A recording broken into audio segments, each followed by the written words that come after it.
Buenas tardes, ¿Cómo Gustavo. andan, compañeros? Un gusto volver a encontrarnos. Muy bien, aquí estamos. Bueno, hace un tiempo que no te teníamos, porque Sí, estuviste enfermo la última vez, así así que, es. bueno, vamos a retomar las columnas de Pensamiento Nacional que hacemos martes de por medio y contarnos un poco qué nos traes para el día de hoy. Bien, bueno, primero pido disculpas por el faltazo, pero bueno, No, fue bueno, son cosas que una pasan. razón de Razones de fuerza fuerza mayor. mayor. Sí, pero lo lamenté mucho porque no es lo importante es no perder la frecuencia y bueno, y mantener el compromiso. Eh, nada, me tocó escribir un artículo que salió hoy en la agencia de noticias Paco Urondo, titulado La trampa del honestismo y el desafío de construir una pedagogía nacional, digamos, básicamente para decir que estamos atravesando, digamos, un momento político aunque parezca solo un nuevo capítulo de denuncias y escándalos, en realidad expresa mucho más, ¿no? Es evidente por lo que venimos leyendo o viendo en los medios, en la tele, que Clarín bajó el pulgar, ¿no? Es notorio y lo que eran denuncias aisladas, bueno, se ha transformado en una operación mediática contra el gobierno, bueno, con los organismos de discapacidad, ahora con el PAMI como blanco y el golpe directo a jubilados, discapacitados, niños. Y esa maniobra, si bien está la sensación de que, bueno, de que el gobierno se debilita o ante la posibilidad de perder elecciones, genera como una sensación de satisfacción. Eh, esa maniobra me parece que no es casual, es más bien el dato político, porque además se eligieron los puntos, digamos, más sensibles del cuerpo de la sociedad para apuntar la contradenuncia, digamos, jubilados, discapacitados, niños, para clavar y hundir el cuchillo, digamos. Está allí el elemento moral, ¿no? Que fue clave, digamos, en la narrativa y el ascenso público y en la construcción del liderazgo de Javier Milei, ¿no? La cuestión moral, la lucha anticasta, anticorrupción, ¿no? Y no es casual, digamos, lo que estamos viendo, pero me parece que esto nos da el puntapié para hacer un análisis de fondo, porque lo central no está en la denuncia, digamos, porque en octubre, aunque en octubre se vote legislativo, digamos, me parece que la operación contra Milei desde Clarín busca algo más, ¿no? Que es un plebiscito sobre la continuidad del gobierno con algo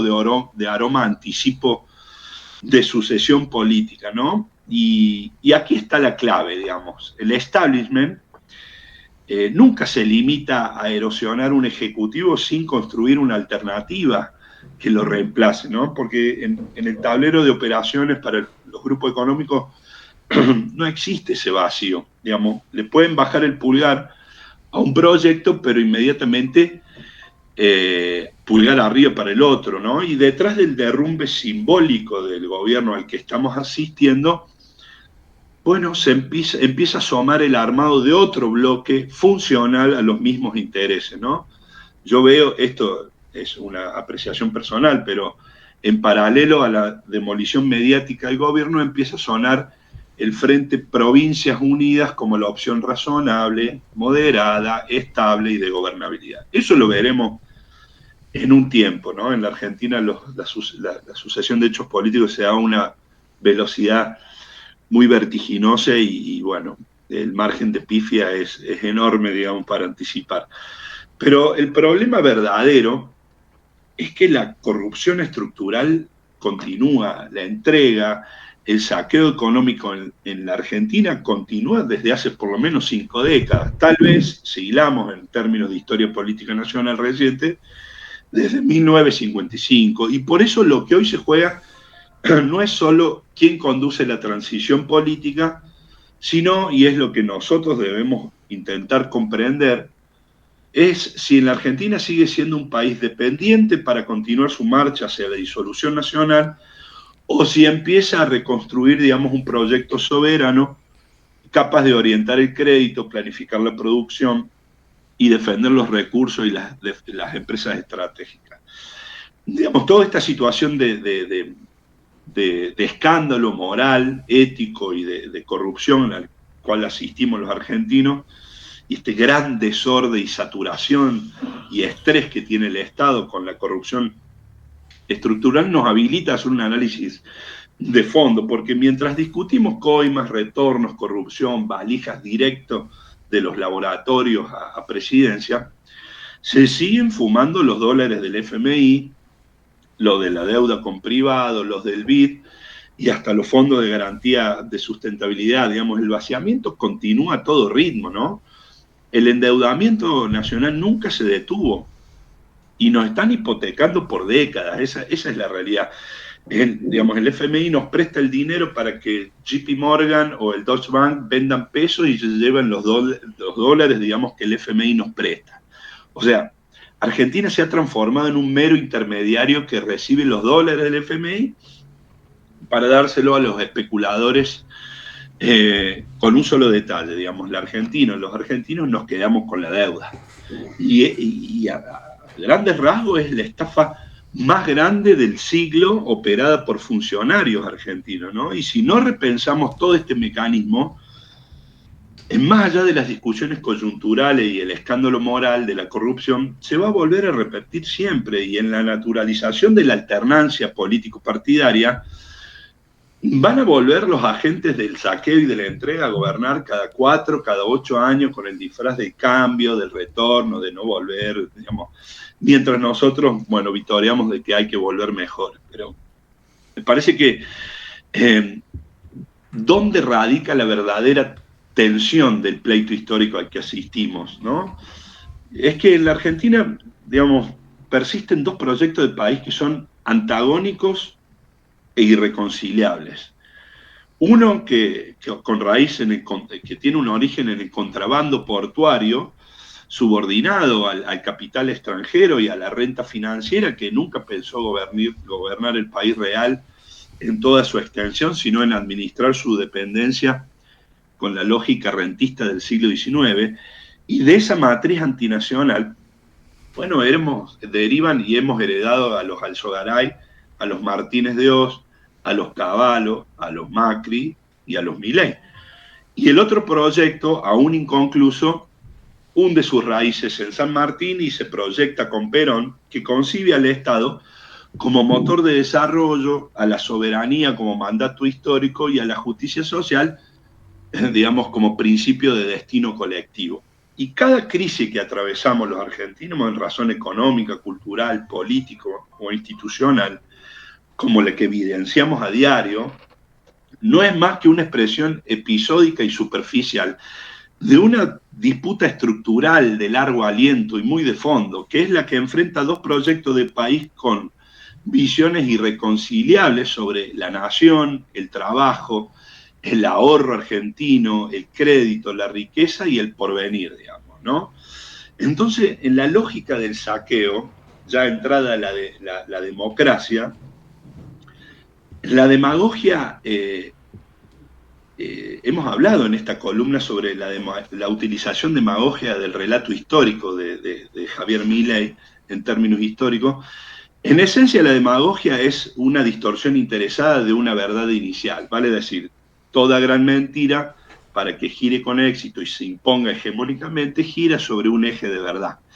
Y en ese sentido, la demonización del Estado y de todo lo público en democracia, me parece que ha sido una de las maniobras más eficaces del neoliberalismo en términos discursivos, la demonización de todo lo público, ¿no? Que obviamente no nació de un debate honesto sobre la eficiencia y la prestación estatal en términos de llegada al pueblo, al gran público, sino de una estrategia premeditada para deslegitimar la intervención estatal y justificar la entrega de recursos al sector privado y al capital extranjero, ¿no? Vale decir, en la lógica neoliberal, en términos económicos, el Estado es ineficiente cuando financia hospitales, cuando financia universidades, obra pública, viviendas populares, pero resulta sorprendentemente eficaz cuando garantiza subsidios millonarios, beneficios fiscales, rescate financiero, contratos a medida, blanqueos o evasión legalizada. Milei ya lo dice públicamente, los evasores son héroes en este país. Bueno, es el viejo mecanismo de siempre, ¿no? Se socializan las pérdidas y se privatizan las ganancias, ¿no? Este es el marco de la corrupción estructural que vamos viendo. Si nos remontamos a los 90, Menem convirtió la corrupción en política de Estado. La voladura de la fábrica militar de Río Tercero en 1995 lo simboliza con brutalidad. Dinamitar una ciudad o la fábrica militar que estaba en el centro de una ciudad para encubrir el tráfico ilegal de armas a Croacia y Ecuador, ¿no? Ese fue el volumen de la... En los 90, digamos, la entrega fue legalizada por ley, por decretos, por reformas y por tratados. Se entregaron las empresas públicas, los recursos estratégicos y el patrimonio nacional cambiaron de manos con respaldo y planificación institucional, digamos. Esa fue la medida real de la corrupción. Fue estructural, planificada y sistemática. Más acá en el tiempo, Macri llevó esa lógica más lejos aún. Transformó el Estado en una especie de incubadora de los privilegios para sus propias empresas, socios y familiares, digamos. Su gestión fue una especie de fusión explícita entre la política y los negocios privados que se sentaron en el mismo escritorio, con las energéticas, en fin. Donde gobernar para Macri significó administrar su propio holding, digamos. Dejó hambre, deuda, subordinación financiera, endeudó el país por 2 generaciones, le quitó el plato de comida a la gente y ni siquiera pudo reelegir. Pero ese es el patrón, digamos, de la corrupción estructural que se viene sucediendo en la Argentina. Y hoy, mientras el saqueo y la entrega ponen a la Argentina casi al borde de la disolución nacional, Milei y su hermana Karina, bueno, encarnan esa versión más lumpen, pero de la misma matriz, digamos. Prometieron terminar con la casta, pero el festín de los contratos truchos, los sobreprecios y las valijas directo a presidencia llegó, bueno, más rápido que nunca, 2 años de gobierno. Vale decir, el honestismo, ese elemento moral obsceno que lo llevó al poder, se reveló como lo que era, pura demagogia, porque para robar hay que mentir. Pero la realidad los alcanzó, bueno, a 2 años y en una época donde se evidencian, estamos a días de las elecciones en la provincia de Buenos Aires y creo que a un mes, en octubre, de las elecciones de medio término en Argentina, ¿no? Entonces, lo que vemos en términos de la corrupción estructural es que necesita el plafón del tiempo. Ya lo hemos mencionado en esta columna aquí en Mordisquito. El truco es viejo, es puro verso, pero es bastante eficaz, sigue funcionando. Hacia atrás, culpa eterna, ¿no? Y hacia adelante, promesa infinita, digamos, para justificar el presente y ocultar su delito de afano y de corrupción estructural.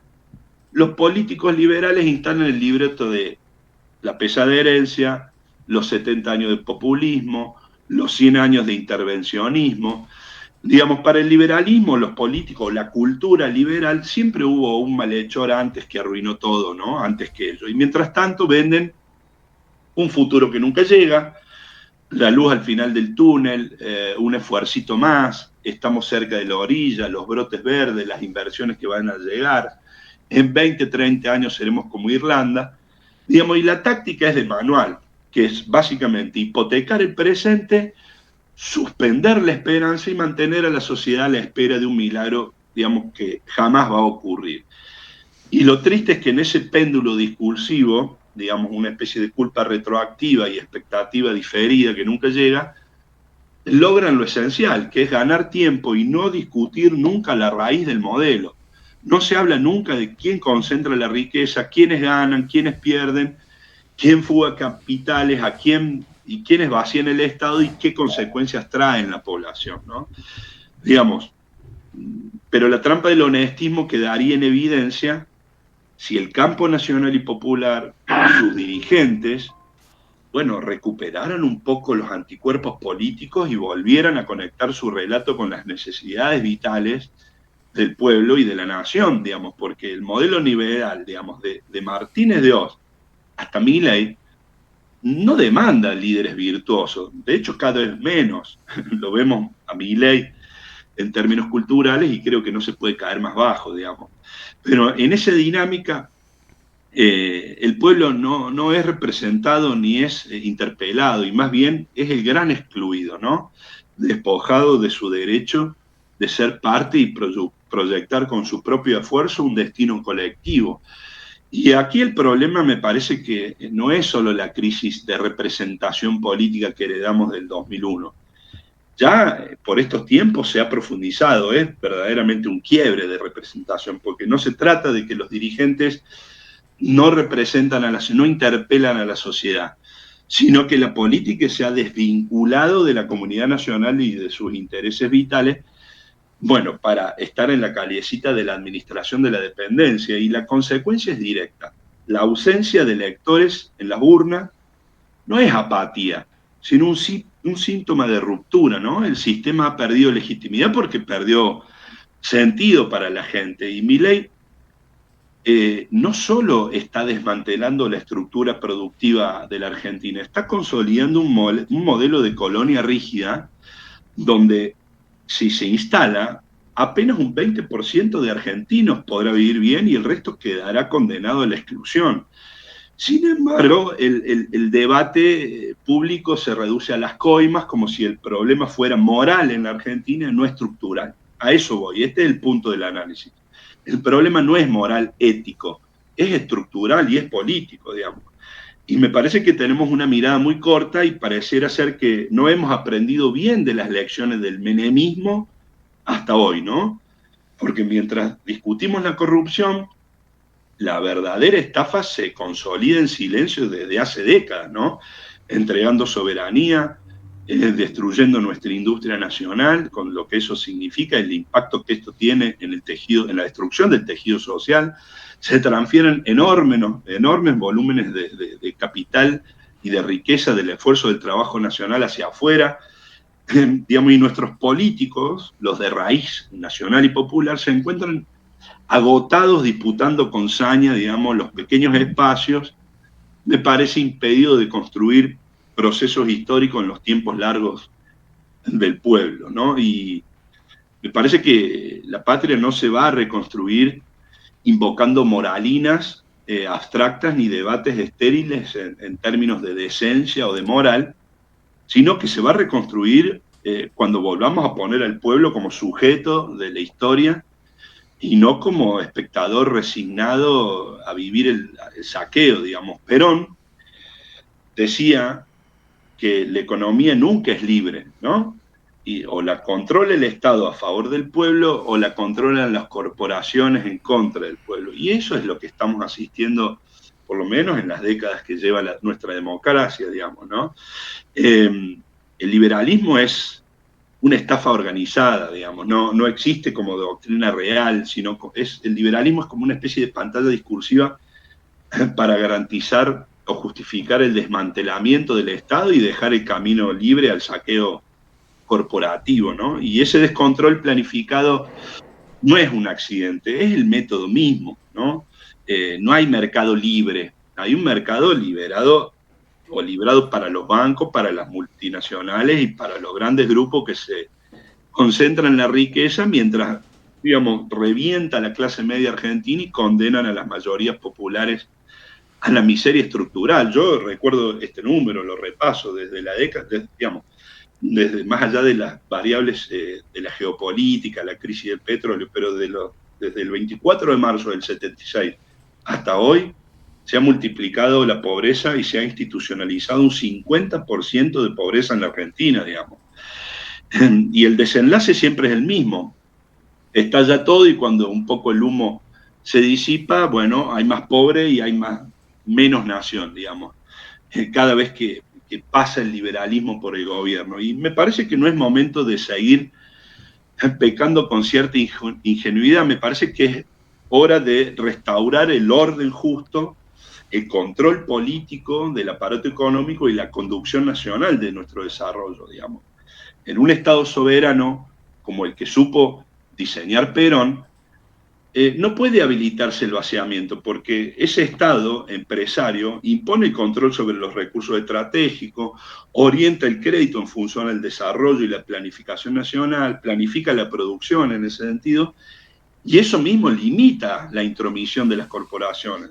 Pero por el contrario, y es lo que asistimos hasta nuestros días, la corrupción estructural y la entrega, digamos, solo son posibles en un Estado democrático subordinado, formal, pero estrictamente dependiente, ¿no?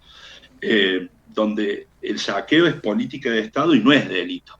Me parece que recuperar el control del crédito, reconstruir la marina mercante, modernizar YPF, desarrollar una política industrial y energética soberana, integrar a la Argentina a la unidad latinoamericana, integrarlo a los BRICS, no son gestos aislados, sino parte de un programa político que nos puede permitir el cauce para poner de pie un proyecto nacional. Está ahí, hay que tener voluntad de concretarlo. Pero lo que es cierto es que sin desmontar el andamiaje legal, económico y cultural que sostiene el modelo de la dependencia, en Argentina no hay posibilidad ni futuro para las grandes mayorías populares, y el desafío central me parece que es reconstruir un proyecto nacional propio con raíces, que hunda sus raíces en nuestra historia y que proyecte a la Argentina hacia el futuro, dándole soluciones nacionales a los problemas nacionales, porque el costo de la sumisión siempre, siempre va a ser mayor al riesgo de enfrentar esa sumisión. Repasemos, se fue Martínez de Oz y nos dejó la ley de entidades financieras. Se fue Menem y nos dejó las privatizaciones. Se fue Macri y nos ató al FMI y nos endeudó por generaciones. Y se va a ir Milei y nos va a dejar una Argentina más empobrecida, un Estado más desguazado y más dependiente, digamos.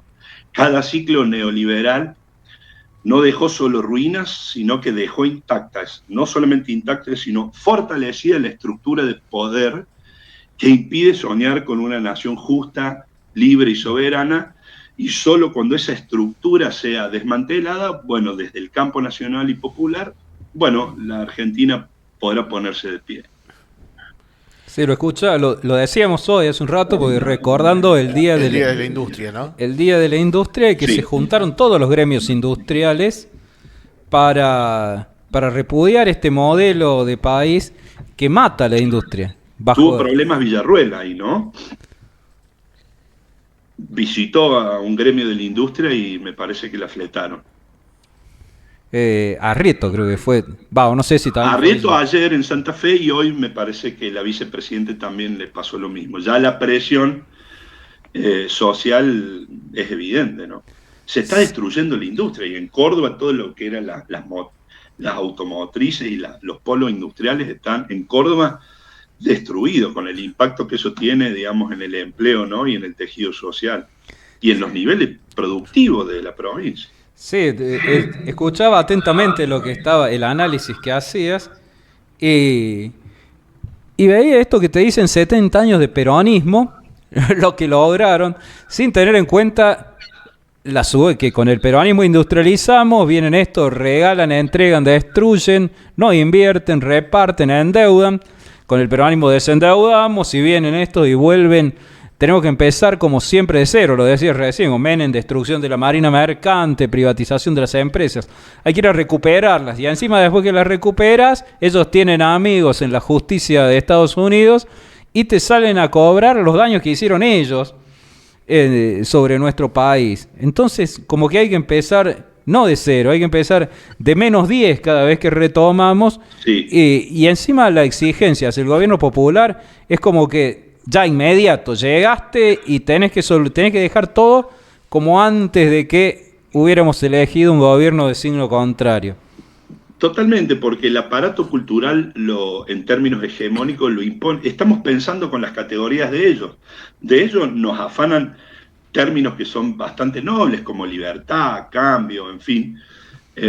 Nos lo han choreado, digamos. Entonces, batalla cultural. La batalla cultural, digamos. Claro, entonces, sí. Por ejemplo, yo había visto una encuesta hace unos años, digamos, Macri nos endeudó en el año 2018, ¿no? Con 40 y pico mil millones de dólares, que se fue por la fuga, ¿no? Por la boca de del monstruo de la fuga de capitales, ¿no? Y se hizo una encuesta durante el gobierno de Alberto Fernández y la gran mayoría pensó que ese préstamo lo había pedido Alberto Fernández, digamos. No estamos dominando la escena en términos discursivos.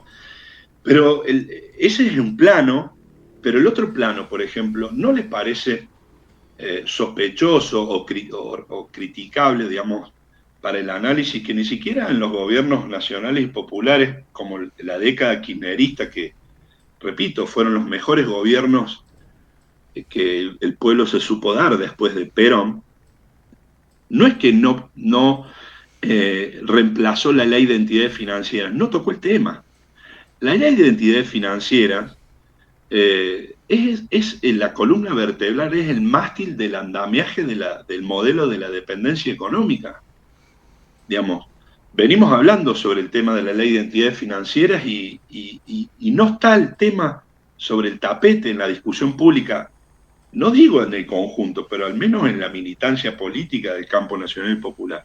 Digamos, sin derogar, sin reemplazar esa ley que nos somete a la extranjerización de nuestra economía, a la destrucción del aparato productivo, a la fuga planificada, al endeudamiento como patrón de gobierno de los gobiernos liberales o neoliberales, es imposible poner de pie un proyecto nacional popular sin orientar el crédito que es el ahorro del trabajo y capital argentino, ¿no?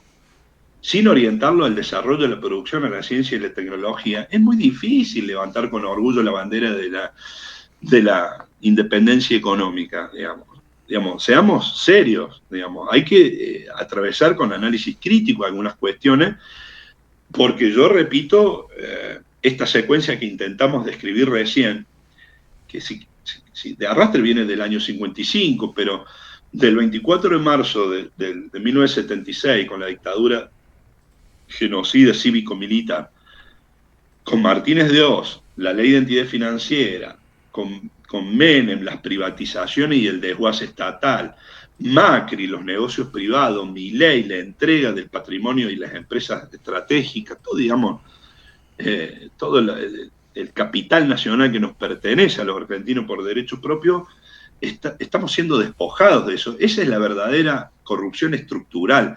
Por eso digo, hay que salirse un poco de la moralina, de la trampa moralista, del señalamiento de la corrupción, que cuando llegan ellos nos pasan a nosotros la herencia, siempre para los políticos liberales.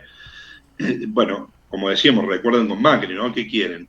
La pesada herencia kirchnerista, que era una fiesta de subsidios, ¿no?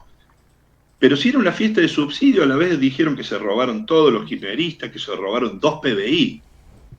Digamos, si se robaron 2 PBI los kirchneristas y se robaron todo, nunca pudo haber sido una fiesta. En fin, estamos atrapados en la baja estofa de las categorías políticas y me parece que hay que bajar un poco al llano la discusión y también en el curso del desarrollo y de la formación político-militante, porque necesitamos elevar un poco los niveles de conciencia nacional y eso siempre se hace recuperando un poco el sentido de nuestra historia. Las banderas, las 3 banderas del peronismo, que decía. Hay que recuperar, sí, las 3 banderas. Independencia económica, soberanía política y justicia social. Pero sí, ellos tienen herramientas, lo decíamos el otro día, tienen herramientas, usan todas las herramientas del marketing, incluso del relato cinematográfico, tienen equipos multidisciplinarios que incluyen a psiquiatras, psicólogos, gente que nos conoce mejor de lo que nosotros mismos nos conocemos y logran instalar estos temas que tienen raíces históricas y culturales y que ellos las aprovechan a su favor. Sí, hay gente que no, trabajadores que no reconocen sus propios derechos. Hay una historia de un taxista que se fue en la década ganada, se fue a París y después decía que yo me vaya a París, eso no es normal. Dice un taxista que se vaya a París, no es normal. Entonces como que no hay esa lectura de autorreconocimiento de los merecimientos de los trabajadores y cedemos a los discursos de ellos. El trabajador como que no tiene derecho a eso. Y si como trabajador te subordinas, te vuelves gente de bien, como las viejas fórmulas esas de que el cielo viene después, sufrí ahora, después viene el cielo, que eso es lo que te corresponde a vos en el lugar que te tocó nacer. Sí, Pero ese es un análisis que tiene su componente de realidad, pero escapa al análisis crítico interno que debe hacer el campo nacional y popular, que ha perdido extensión de abrazo. Nos han dejado de votar. En las últimas 10 elecciones creo que hemos perdido 7. Entonces hay que revisar un poco para adentro y dejar de trasladar, infantilizar al pueblo, digamos, con genios del voto, globoludos, desagradecidos, lo que Cristina te dio, en fin, porque convengamos que eso ya ha quedado atrás y hemos perdido, digamos, la dirigencia, esos nombres propios que todos conocemos, más allá de sus méritos, en términos de la energía que gastan en la rosca por ocupar el espacio, en preservar el aparato, la lista, el lugar, la operación, toda esa energía volcada en la disputa del espacio chico, me parece que se han dinamitado los puentes y hemos perdido calle política, nos hemos divorciado de las necesidades vitales de las grandes mayorías populares. Nosotros, si tuviésemos el peronismo, digamos, el bando nacional, una narrativa y una ejecución de la política que atendiera a las necesidades vitales de la nación y del pueblo de la nación, pero no hay duda que nos votarían, como el pueblo votó a Perón, que sacaba márgenes 60, 70%. Digamos, el odio histórico de cada restauración conservadora o de los políticos liberales en términos culturales o neoliberales en términos económicos, el odio siempre es el mismo, desde viva el cáncer y el bombardeo en el 55 hasta hoy, la opereta siempre es un poco la misma, digamos. El tema somos nosotros y cómo poner de pie un programa político para volver a dialogar con los intereses nacionales, ¿no? Ese es un poco el tema, me parece. En hechos concretos, porque coincidimos en la mística, en hechos concretos, ¿qué decís que hubiera faltado? Nombraste uno recién, el hecho de no se habló de la ley de entidades financieras, ese hubiera sido un paso muy importante. Algo más que esté más cerca de la gente, que vos veas que hubiera sido un hecho, sobre todo hechos simbólicos se necesitan. Me parece que hay que imitar el modelo empresarial de Perón. Empresarial, ¿qué quiere decir? Que disponía la estrategia para el desarrollo y el fortalecimiento de la soberanía. Orientaba el crédito al desarrollo de la producción nacional. La marina mercante para no pagar tasa y que no se vaya en la renta de las exportaciones e importaciones como sucede hasta ahora. Todo eso fue aniquilado. Volver a ponerlo de pie es volver a encontrarse con lo que Perón hizo. Digamos, yo no sé si hay que inventar tanto. Digamos, lo tenemos en la historia política reciente, ¿no? Orientar el crédito, recuperar los puntos estratégicos de las empresas estatales, la unidad latinoamericana, el fortalecimiento, digamos, de la industria, que eso se vuelca a las pymes y se vuelca al poder adquisitivo del salario, en fin. Yo no sé si tenemos que... El tema es que estamos dispersos en operaciones, en desgaste, en oposiciones internas, en disputas. Estamos tan enfrentados en el campo nacional como estamos enfrentados con el modelo oligárquico, digamos. Me parece que hay que ponerse serio y exigirle a los dirigentes la elaboración de un programa político y empujar desde las bases la voluntad de llevarlo a cabo. Cuando esa secuencia se da, digamos, un poco lo que hizo Néstor Kirchner, nos enseñó que desde la nada o casi desde la ceniza, desde la crisis política, económica, institucional, un país desfolteado, a poco de andar y con el arte de la conducción, lo que pasa es que parte del drama y de la oscuridad del panorama de hoy, de la incertidumbre que reina, tiene que ver con la ausencia de conducción política a nivel nacional. Esto es parte del drama al cual asistimos los argentinos en términos políticos. Pero me parece que de las bases, o desde cada lugar, hay que colaborar con la elaboración de un programa político en cada área de nuestra vida nacional y exigir a los dirigentes que nos representan, exigirles la voluntad de llevarlo a cabo. Digamos, hay que mirar el legado del peronismo, ¿no? Totalmente de acuerdo. Otro de los temas que en algún momento se puede tratar es el tema de tener más injerencia y más control sobre los puertos y los puertos interiores, ¿no? Que están en manos de capitales extranjeros, de holandeses, de ingleses, de canadienses, norteamericanos. Y Sí. bueno, y también por ahí sale todo el grueso de la exportación de cereales, que es una de las principales fuentes de ingreso del país. Bueno, ¿cuánto sale de la proteína a nivel mundial desde el río Paraná? Es increíble el volumen, digamos, y todo el río Paraná está controlado, como decías, sea en puertos privados canadienses, australianos, norteamericanos, digamos, por multinacionales, Cargill, lo que fuera.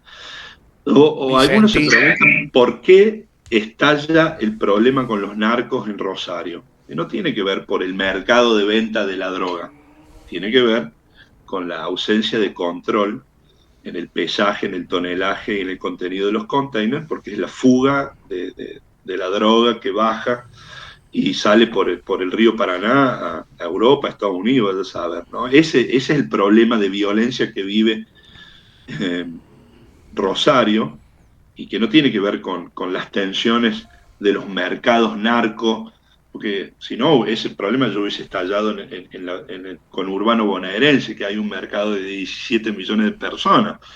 Explota en Rosario por esto mismo, por la ausencia de control nacional sobre el puerto, ¿no?